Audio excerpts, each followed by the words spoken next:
জেলা থেকে সরাসরি শুরুতেই নজর উত্তর দিনাজপুরের ইটাহার। দেখুন সেখানে কি চলছে। শুনানি কেন্দ্রে তাণ্ডব।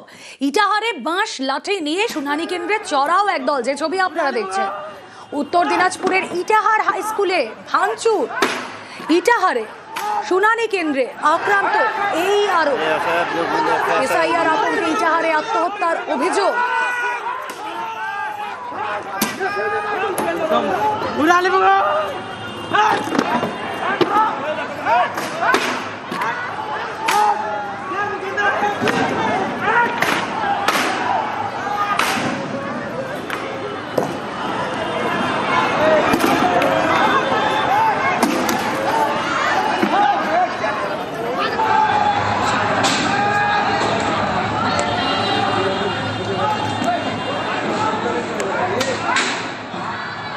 এসআইআর আতঙ্কে ইটাহারে আত্মহত্যার অভিযোগ, আর তারপর মৃত্যুর খবর ছড়িয়ে পড়তেই তুমুল উত্তেজনা শুনানি কেন্দ্রে। আপনারা দেখতেই পাচ্ছেন শুনানি কেন্দ্রের আসবাবপত্র ভাঙচুর, তাণ্ডব চলছে রীতিমতো।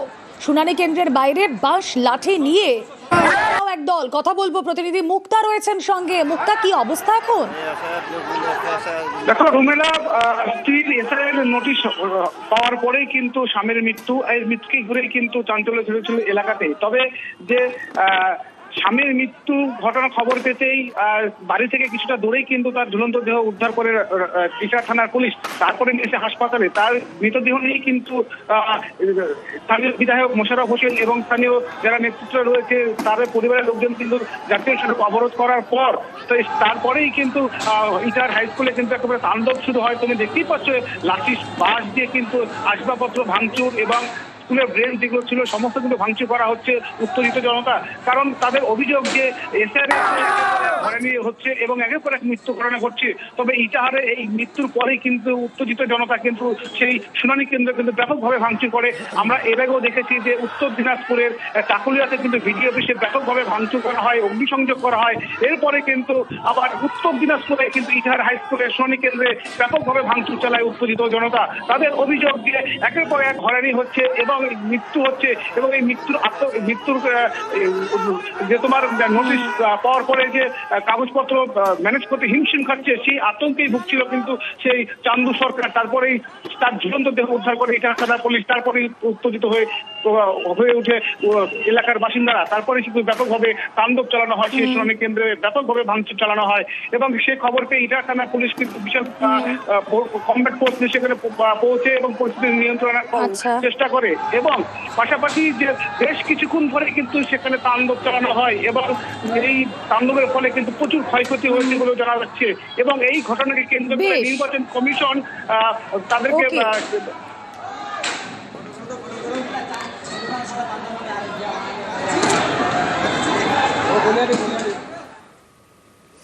এসআইআর শুনানির নোটিশে আতঙ্ক, আর এর জেরে একাধিক মৃত্যুর অভিযোগ, আর নানা জায়গায় শুনানি হয়রানির অভিযোগ তো আছেই।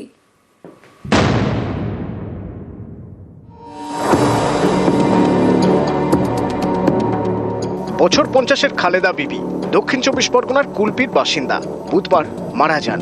পরিবারের দাবি এসআইআর শুনানির আতঙ্কে কীটনাশক খেয়ে আত্মহত্যা করেছেন। 3 দিন আগে শবন থেকে বলছে আমার ভয় লেগেছে, আমার তো সব মেরে ফেরে তুলে দেবে এখান থেকে বলে কদিনের মনটা ভাত থাকে। বাধাতে ঘুরে এসে বিষ খেয়েছে, বিষ খেয়ে মারা গেছে ওই এসআইআর জন্য। এই নোটিশটা এসে সেখান থেকে টেনশন চলতেছে।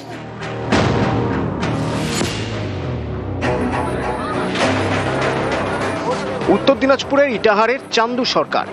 পরিবারের দাবি তার বউকে বৃহস্পতিবার শুনানিতে ডাকা হয়। এ নিয়ে আতঙ্ক, তার বর চান্দু আত্মহত্যা করেন। আজকে ওর নোটিশ ছিল না, ওর বউয়ের নোটিশ ছিল। ওরও কি নোটিশ আসছে? হ্যাঁ, ওর জন্য এর তো ভুল নাই, ওর বউয়ের ভুল ছিল। এসআইআর আতঙ্কে মারা গেছে।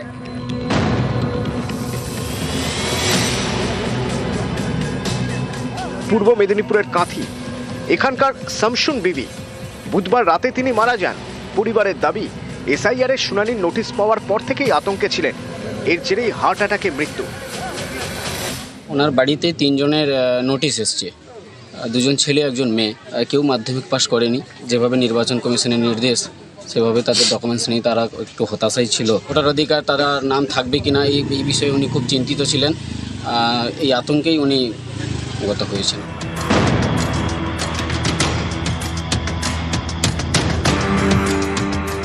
ইনি জিন্নাত আমান খাতুন, দক্ষিণ 24 পরগনার মগরাহাট 1 নম্বর ব্লকের আইআরও। বুধবার বানেশ্বর হাই মাদ্রাসার এসআইআর শুনানির কাজ করছিলেন। এক প্রত্যক্ষদর্শীর বক্তব্য, আচমকাই অজ্ঞান হয়ে যান জিন্নাত। তড়িঘড়ি তাকে হাসপাতালে ভর্তি করা হয়। এসআইআর এর কাজের চাপেই তিনি অসুস্থ বলে দাবি। হিয়ারিংয়ের সময় মানে কি আস্তে আস্তে ভিড় বাড়তে গেল, অনেক রকম কোয়েশ্চেন করা হচ্ছিল ওনাকে, কিন্তু উনি কি উত্তর দেবেন? উনি তো এর ফিউচারটা কি করে বলবেন? উনি জাস্ট হিয়ারিং নিতে বলা হয়েছে, উনি হিয়ারিং দিচ্ছিলেন। এত প্রেশার আসছে চারিদিকে, বিভিন্ন রকম কৈফিয়ত হেনস্থানা, প্রেশারটা উনি আর সহ্য করতে না পেরে সেন্সলেস হয়ে যান। মানসিক প্রেশারটা প্রচুর এখনো অবজারভেশন আছেন। আমাকে খালি বলছেন যে আমি চাকরি করব না, এত প্রেশার নিতে পারবো না, আমি চাকরি রিজাইন দিতে।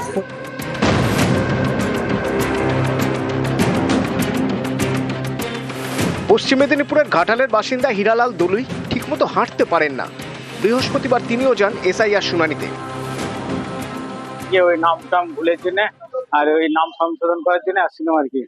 হ্যাঁ, স্যার হিয়ারিং ছিল, বিশাল কষ্ট। ওই হ্যান্ডিক্যাপ গাড়ি নিয়ে এসেছিলাম আর কি। হ্যান্ডিক্যাপের দোতলায় বিশাল কষ্ট, ওই লাঠি ধরে আসছি। হ্যাঁ, বিশাল সমস্যা এইভাবে।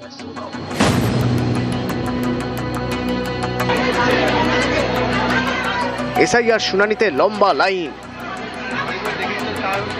এ ছবি উত্তর 24 পরগনার আমডাঙ্গা ব্লকের বিডিও অফিসে।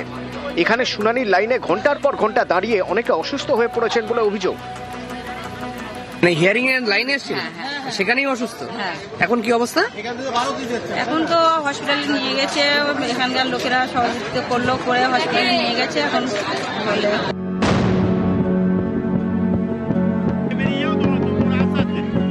হাওড়া জগৎবল্লভপুরের বিডিও অফিসেও শুনানির লাইনে দাঁড়িয়ে এক বৃদ্ধা অসুস্থ হয়ে পড়েন বলে অভিযোগ। 60-এর ঊর্ধ্বে বয়স, সকাল থেকে লাইন টেনে টেনে লাইনে থাকাকালীন হঠাৎ মাথা ঘুরে যায়। মাথা ঘুরে যাওয়ার পরে ওখান থেকে আমরা জল টল দেওয়া হয় ওনাকে। কিন্তু এই বৃদ্ধ বয়সে মানুষকে হ্যারাসমেন্ট, কেন্দ্র সরকার যেভাবে একটার পর একটা শুধুমাত্র মানুষকে বিভ্রান্তি করার জন্য আজকে মানুষের এই দুর্ভোগ। নিউজ 18 বাংলা।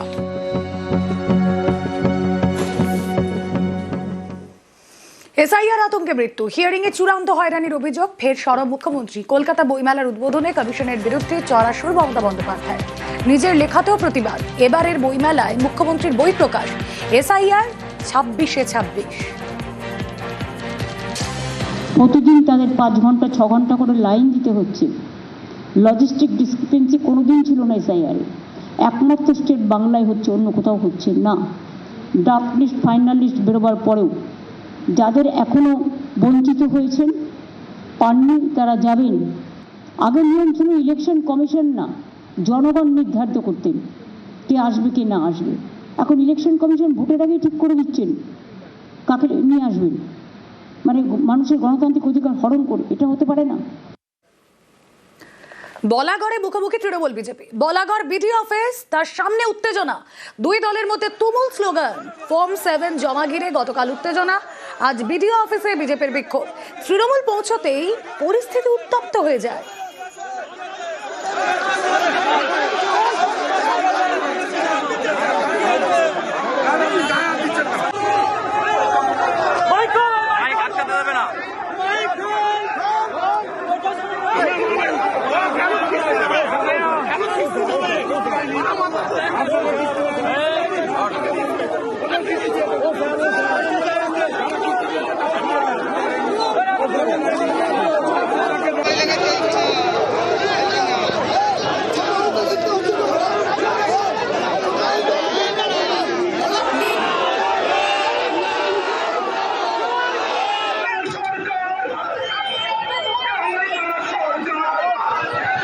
এখানকার তৃণমূল হয়তো ভয় পেয়েছে বিজেপির রাজনৈতিক কর্মসূচির জন্য।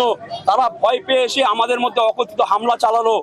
এই হামলার আমরা বর্বর নিন্দা করছি। সুজয় ভাইয়ের যদি কিছু হয়, এইখানকার তৃণমূল যেভাবে অত্যাচার করে, এই অত্যাচার পড়ায় ঘন্টায় বুঝে নেবো আর কি। এটা আমরা ওসি সাহেবকে এবং সিআই সাহেবের কাছে লিখিতভাবে জানাবো। তার সুব্যবস্থা আমাদের প্রশাসন এবং নির্বাচন কমিশন বিডিও ম্যাডাম আমরা পূর্ণ আস্থা আছে। যে লজিক্যাল ডিসক্রিপেন্সি বলে একটা অদ্ভুত পদ্ধতি আবিষ্কার করেছে এই নির্বাচনের নামে নির্যাতন কমিশন। এবং বিজেপির কর্মীরা, নেতৃত্বরা মানুষকে যখন মানুষের রায়ে ভোটে জিততে পারছে না, তখন তারা জেতার জন্য কি পদ্ধতি বার করেছে না, বৈধ ভোটারদের বেছে বেছে তাদের নামগুলো যাতে বাদ যায় সেই জন্য রাতের অন্ধকারে তারা ফর্ম 7 জমা দিয়েছে প্রায় 4000-এর বেশি। বিজেপির যে নেতৃত্ব অর্থাৎ সুরেশ বাবু, তিনি যেটা বলছেন সম্পূর্ণ মিথ্যে কথা বলছে, কারণ মিথ্যে কথা বলা, মিথ্যে বেচা, মানুষকে মিথ্যে প্রমাণ করাই হচ্ছে তাদের কাজ। শুনানি কেন্দ্রে আক্রান্ত তৃণমূল নেতাকর্মী, তৃণমূল কর্মীদের মারধরের অভিযোগ বিজেপির বিরুদ্ধে। আসানসোল ওল্ড স্টেশন হাই স্কুলে শুনানিতে উত্তেজনা। শুনানি কেন্দ্রে গাড়ি ভাঙচুরের অভিযোগ, প্রতিবাদে ভাঙা পাঁচিলে জিটি রোড অবরোধ তৃণমূলের। হামলার অভিযোগ অস্বীকার বিজেপি।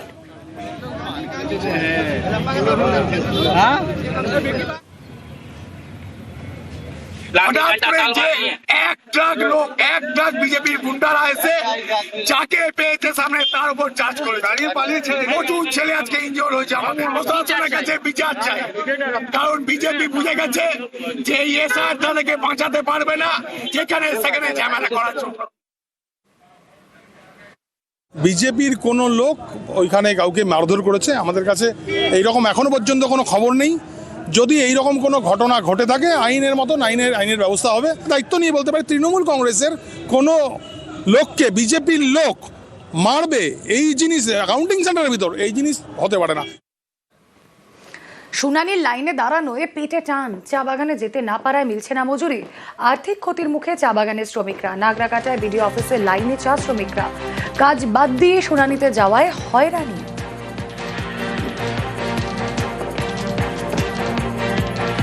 ट्राइबल लोग का चाय बगान का, मजदूर लोग का चाय बगान का, श्रमिक लोग का आके यहाँ एसआईआर करके जो हेरेसमेंट कर रहा है इलेक्शन कमीशन, एक तो छोटा छोटा अक्षर का चलते बढ़ाई खाए, उसमें चीख बढ़ाई हो गया, उसके लिए बुलाया जा रहा है। काफ़ी तकलीफ पा रहा है, सुबह से शाम तक यहाँ काम नहीं हो रहा है, फिनेंशियली प्रॉब्लम हो रहा है। इसके लिए हम लोग घोर विरोध करते हैं। अगर किसी का नाम कट गया चाय बगान का, श्रमिक का, ट्राइबल नेपाली भाई का, तो हम लोग इसको घोर आंदोलन में जाएंगे।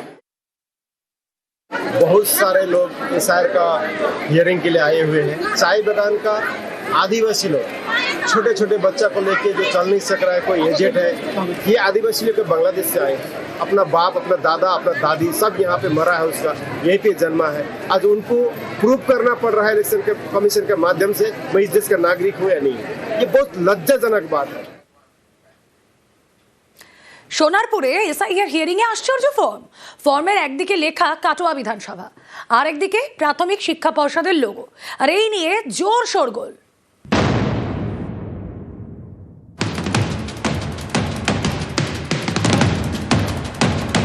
এটা সোনারপুরে বিলি হওয়া এসআইআর হিয়ারিং ফর্ম। এই ফর্মের বাঁদিকে ওপরের অংশে লেখা কাটোয়া বিধানসভা, আর ফর্মের ডান দিকে প্রাথমিক শিক্ষা পর্ষদের লোগো। ফর্মের যেখানে কাটোয়া বিধানসভা লেখা, সেই অংশটি পেন দিয়ে কেটে লেখা হয়েছে সোনারপুর উত্তর বিধানসভা। অভিযোগ, এই ফর্ম বিলি করা হয়েছে দক্ষিণ 24 পরগনার সোনারপুরের দুটি বুথে। একটা ফর্ম দেওয়া হয়েছে, এটা বংশধরের বিবরণ চাইছে। হ্যাঁ, এখানে যে ফর্মটা দেওয়া হয়েছে এখানে হচ্ছে কাটোয়া বিধানসভা আছে এবং শিক্ষা পর্ষদের লোগো আছে, সেই কারণে আমার একটু সন্দেহজনক মনে হয়। দক্ষিণ 24 পরগনার সোনারপুরে রাজপুর সোনারপুর পুরসভা। বুধবার এখানকার 32 নম্বর ওয়ার্ডের দুটি বুথে বিলি করা হয় এসআইআর হিয়ারিং ফর্ম। অভিযোগ, তার মধ্যে বেশ কয়েকটি ফর্মে লেখা কাটোয়া বিধানসভার নাম, সঙ্গে প্রাথমিক শিক্ষা পর্ষদের লোগো। এ নিয়ে শোরগোল পড়ে যায়। স্থানীয়রা বিষয়টি নিয়ে এলাকার কাউন্সিলরকে জানান। তিনি ফর্ম বিভ্রাটের কথা জানান বিডিওকে। এদেরকে বলা হয়েছে, তো এরা বললো কাটোয়া বিধানসভা কেটে আমরা রাজপুর সোনারপুর করে আমরা স্টাম্প মেরে দিই। এরা নির্বাচন কমিশন থেকে দেওয়া নয়, এটা এরা এখানে এই গন্ডগোলটা করছে। এটা পুরোপুরি একটা স্ক্যাম। এটা আমি জানি না নির্বাচন কমিশন এই ফর্মটা কোথার থেকে পেলেন এবং কেনই বা এই ফর্মটা মানুষকে দেওয়া হচ্ছে তার পরিবারের প্রমাণ করবার জন্য।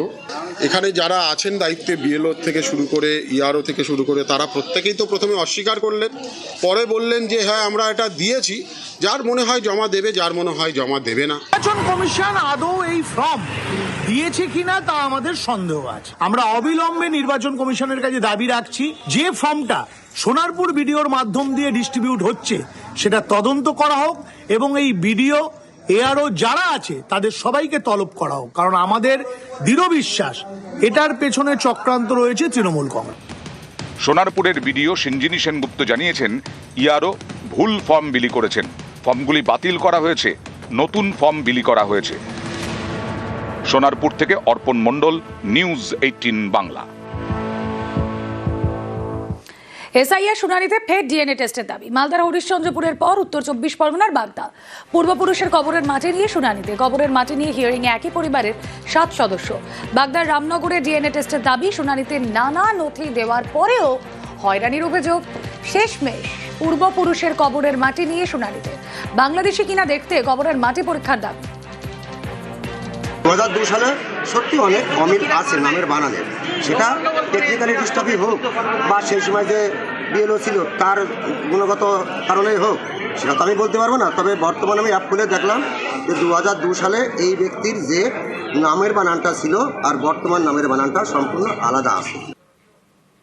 আর এদিকে শুনানি কেন্দ্রের পাশেই গোছা গোছা এপে এসআইআর শুনানি চলাকালীন উদ্ধার প্রচুর ভোটার কার্ড। বাংলাদেশি কিনা দেখতে কবরের মাটি পরীক্ষা। এসআইআর শুনানিতে ফের ডিএনএ টেস্টের দাবি। এর আগেও আমরা এরকম ঘটনা দেখলাম, আবারও একই। অনিরুদ্ধ প্রতিনিধি রয়েছেন সঙ্গে। অনিরুদ্ধ, দেখো রুমেলা, তোমাকে জানিয়ে দিচ্ছি যে উত্তর 24 পরগনার বাগদার রামনগরের বাসিন্দা জাবেদ খান, তাকে এবং তার পরিবারের মোট 7 জনকে এসআইআর এর শুনানির জন্য নোটিশ দেওয়া হয়েছিল। তারা হয়রানির অভিযোগ তুলে রীতিমতন পূর্বপুরুষের কবরের মাটি নিয়ে আসে আজকে হিয়ারিং এর লাইনে। বাগদা বিডিও অফিসে তারা যে লাইনে দাঁড়ায়, সেই লাইনে রীতিমতন কবরের মাটি নিয়ে এসে তারা দাবি তুলতে থাকে যে 1950 সাল থেকে তারা এই দেশের বাসিন্দা, পূর্বপুরুষরা এই দেশেই থাকতেন। বারবার করে কাগজের নাম করে তারা একাধিক কাগজপত্র দেখানো সত্ত্বেও তাদেরকে এই শুনানিতে ডাকা হয়েছে। হয়রানির অভিযোগ তুলেছেন এবং সেই কারণেই আজকে কবরের মাটি নিয়েছে পরীক্ষা করবার দাবি তুলেছেন। তারা জানিয়েছেন যে এই কবরের মাটি নিয়ে এসে এটা আমার ডিএনএ টেস্ট করা হোক, কারণ এটা আমার বাবার বাবা, তার বাবারও, আমাদের পূর্বপুরুষ 1950 সাল থেকে এখান থেকে তারা আছে। এবং নিয়ে এসেছি যে আমাদের সমস্ত কাগজপত্র দুবার দেখানোর পরেও যখন সেটা মান্যতা দেয়নি ইলেকশন কমিশন, আমাদেরকে আবার নোটিশ পাঠিয়েছে। এই জন্য মাটি নিয়ে এসেছি যেটা ডিএনএ টেস্ট করে দেখাও যে আমাদের দাদারা এখানে আছে কি নেই। শুনানি চলাকালীন ভোটার কার্ড উদ্ধারে চাঞ্চল্য। এসআইআর শুনানি চলাকালীন উদ্ধার প্রচুর ভোটার কার্ড। শুনানি কেন্দ্রের পাশেই গোছা গোছা এপিক। হুগলির চণ্ডীপুরে বিডিও অফিসের পিছনে প্রচুর এপিক উদ্ধার।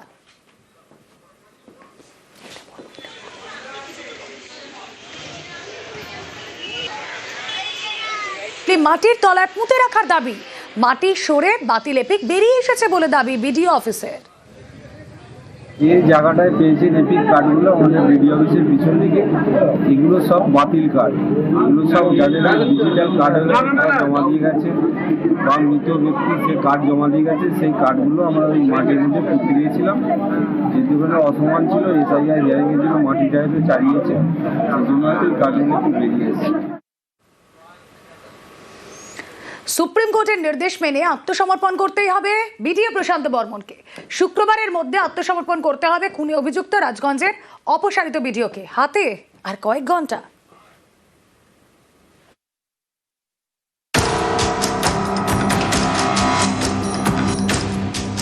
19 জানুয়ারি সোমবার সল্টলেকের দত্তাবাদের সোনা ব্যবসায়ী খুনে অভিযুক্ত প্রশান্ত বর্মনকে আত্মসমর্পণের নির্দেশ দেয় সুপ্রিম কোর্ট। ডেডলাইন শুক্রবার।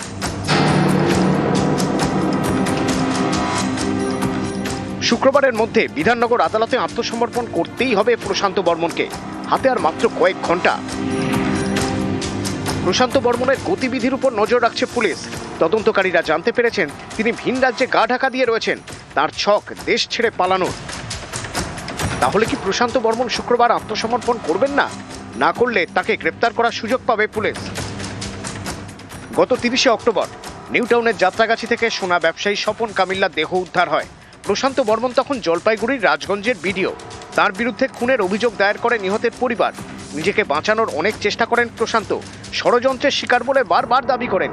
বারাসত জেলা আদালত থেকে কলকাতা হাইকোর্ট, সুপ্রিম কোর্ট, কোথাও যেতে বাকি রাখেননি। কিন্তু এত কিছু করেও কোনো লাভ হয়নি। প্রশান্ত বর্মনকে আত্মসমর্পণের নির্দেশ দেয় সুপ্রিম কোর্ট। সোমবারের সেই শুনানিতে প্রশান্ত বর্মনের আইনজীবী বলেন, সোনা ব্যবসায়ী খুনের দিন প্রশান্ত বর্মন সেখানে ছিলেন না। রাজ্যের আইনজীবী তখন বলেন, সিসি ক্যামেরার ফুটেজে দেখা গিয়েছে ঘটনাস্থলে প্রশান্ত বর্মন ছিলেন। তার সরকারি গাড়িতে দুজনকে তোলেন, তাদের নিয়ে যান নিউ টাউনের বহুতলে। সেখানে দুজনকে অত্যাচার করা হয়, একজন মারা যান, একজন আহত হন। প্রশান্ত বর্মন তার প্রশাসনিক ক্ষমতার অপব্যবহার করেছেন। এরপরেই সুপ্রিম কোর্ট নির্দেশ দেয় শুক্রবারের মধ্যে প্রশান্ত বর্মনকে আত্মসমর্পণ করতেই হবে। এই নির্দেশের পরের দিনই অর্থাৎ গত মঙ্গলবার রাজগঞ্জের বিডিওর দায়িত্ব থেকে সরিয়ে দেওয়া হয় প্রশান্ত বর্মনকে। এবার তিনি কি করবেন, অপেক্ষার কয়েক ঘন্টার। নিউজ 18 বাংলা। ঝাড়খণ্ডে ট্রাকে ধাক্কা ট্রেনের সেই ছবি আপনাদেরকে দেখাচ্ছি, দেখতেই পাচ্ছেন রেল ট্র্যাকের উপর একটা ট্রাক এবং সেখানেই রেলের ধাক্কা। যোশীডি হাওড়া মেন লাইনে দুর্ঘটনা, মধুপুর স্টেশনের কাছে রেলগেটে দুর্ঘটনার কবলে ডাউন গোন্ডা আসানসোল এক্সপ্রেস। উত্তরপ্রদেশ থেকে আসানসোলের দিকে আসছিল ট্রেনটি, রেলগেটের মুখে লাইনেই দাঁড়িয়ে যায় ট্রাক। কেন লাইনে দাঁড়িয়ে গিয়েছিল ট্রাক? লাইনে দাঁড়িয়ে পড়া ট্রাকে ধাক্কা ট্রেনের, আহত ট্রাক চালক, এক বাইক চালক।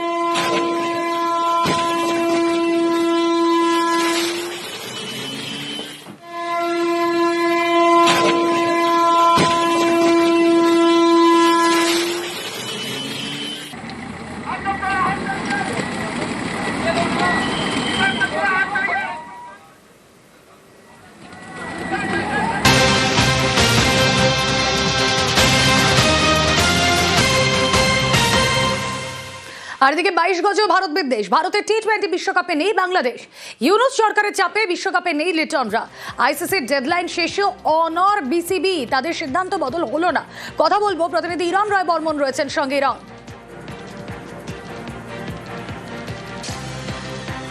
একদমই দেখো, 22 গজে ভারত বিদ্বেষী মনোভাব দেখাতে গিয়ে বাংলাদেশ ক্রিকেটকে অন্ধকারে ঠেলে দিলেন বর্তমান যে সরকার রয়েছে সেই সরকার। তারা পরিষ্কার বললেন, তারা সিদ্ধান্ত নিয়েছেন বিশ্বকাপ খেলতে বাংলাদেশ যাবে না ভারতে। অর্থাৎ আইসিসির যে রুলস বলে যে কোনো ক্রিকেট তারা স্বশাসিতভাবে চলবে, সেখানে বুড়ো আঙ্গুল দেখিয়ে বাংলাদেশ ক্রিকেট বর্তমান সরকার তারা সিদ্ধান্ত নিয়ে নিলেন। এবং জানিয়ে রাখি, ক্রিকেটাররা খেলতে চেয়েছিলেন, বোর্ড খেলতে চেয়েছিল বিশ্বকাপ, কারণ ক্রিকেটারদের রুজি পুরোটাই ক্রিকেট, ব্যাট বল, তাদের ক্রিকেট ছাড়া কোনো অপশন নেই। তাদের হাত থেকে খেলাটা কেড়ে নিল এই বাংলাদেশের অন্তর্বর্তীকালীন সরকার, ক্রীড়া উপদেষ্টা আসিফ নজরুল। আজকে ঘন্টা দেড়েকের বৈঠক হয় ক্রিকেটারদের সঙ্গে, বোর্ড কর্তাদের এবং সঙ্গে সরকারের, এবং আলটিমেট সেই বৈঠকে সিদ্ধান্ত হয় যেহেতু তারা ঠিক করেছে নিরাপত্তার সমস্যা রয়েছে, ক্রিকেটাররা যাই বলুন না কেন তারা তাদের সিদ্ধান্ত জানিয়ে দেন, অর্থাৎ চাপিয়ে দেন। এবং যার ফলে 24 ঘন্টার যে extra deadline Bangladesh cricket board চেয়ে এনেছিল আইসিসি থেকে, ভোটে 14-2 ব্যবধানে হারার পরেও যে আমাদের একটা সুযোগ দিন, আমরা সরকারকে একটু বোঝানোর চেষ্টা করি, তাতেও বুড়ো আঙ্গুল দেখিয়ে সরকার বলে দিল ভারতে যাবেই না। কিন্তু এতে যে ক্ষতিটা হলো রুমেলা, সেটা হচ্ছে যে বাংলাদেশ ক্রিকেট বোর্ড ব্যান হওয়ার সম্ভাবনা প্রবল। আইসিসি তাদের জরিমানার মুখে পড়তে হবে, ক্রিকেটটা কার্যত ধ্বংসের মুখে, র্যাঙ্কিংয়ে পিছিয়ে যাওয়া, আর্থিক ক্ষতি, সব মিলিয়ে বাংলাদেশের একটা পরিচয় যেটা ক্রিকেট, সেটা ধ্বংসের মুখে। এবং সেটা ভারত বিদ্বেষী মনোভাব দেখাতে গিয়ে বিশ্বকাপ প্রথমবার তারা বয়কট করে এমন একটা সিদ্ধান্ত নিলেন, কার্যত তুগলুকি সিদ্ধান্ত। এই সিদ্ধান্তের ফল আগামী দিনে বাংলাদেশ ক্রিকেটকে ধ্বংস বা শেষ করে দিতে চলেছে, এক কথায় বলাই যায়। এবং বাংলাদেশ না আসার ফলে শেষ পর্যন্ত স্কটল্যান্ড আসবে, স্কটল্যান্ড খেলবে, বিশ্বকাপের মতো চলবে, শুধু বাংলাদেশ তারা।